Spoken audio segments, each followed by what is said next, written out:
question for you, okay? What's that? There's certain types of maintenance that you seem to be talking about where the guy smashes his boat up and he has to come into you. Yeah, Is there like the hospital, a so normal, to speak. yeah, hospital type emergency stuff?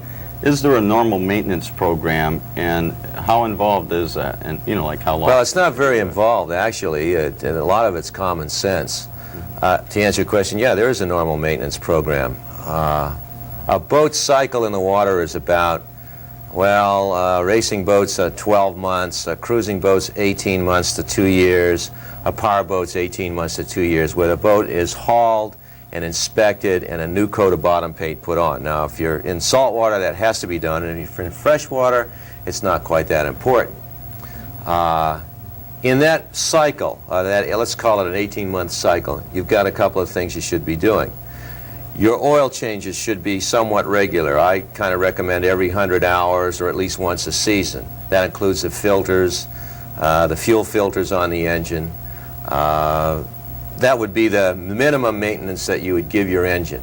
On top of that, you probably ought to be checking your oil level every time you start the engine, and you ought to run the engine a week to 10 days to be sure that you know, not a lot of salts are building up in it.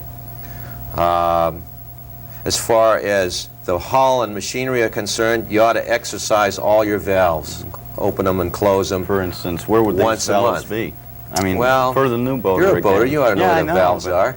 You see, we're talking for new boaters, people that we hope to encourage to come in. Like the sink, like a boat's like a mobile home or a camper truck. It has a sink, it has a marine head or a bathroom, it has a little vanity which probably has a sink. The engine has a raw water inlet valve. All these drains are intake valves. Intakes have a valve and a through hull that go through the side of the vessel.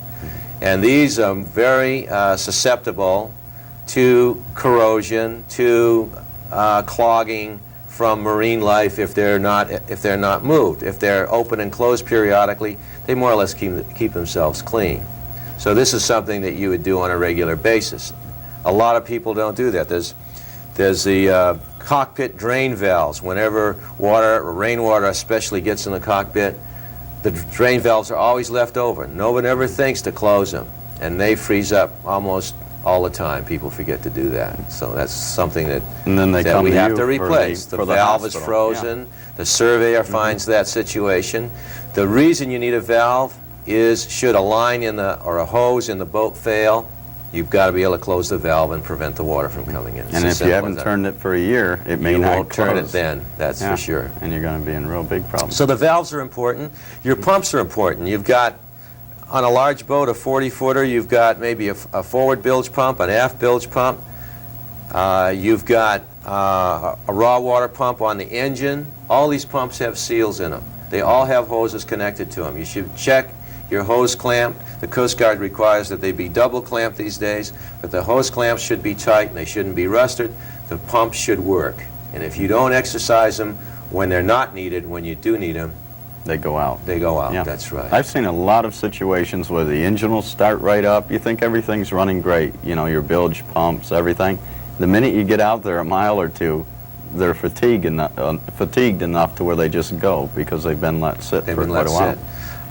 On the electrical side, you got your running lights. You should burn those in, turn them on and leave them on for 10 minutes or so while you're in the dock during the day. And is that once a week? Or? No, I'd say probably once every couple of months. If you're going on an extended cruise, then you probably ought to do that.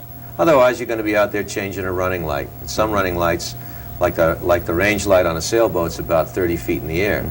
So a lot of people don't like to go up a mast to do that. It's easier to do in the dock.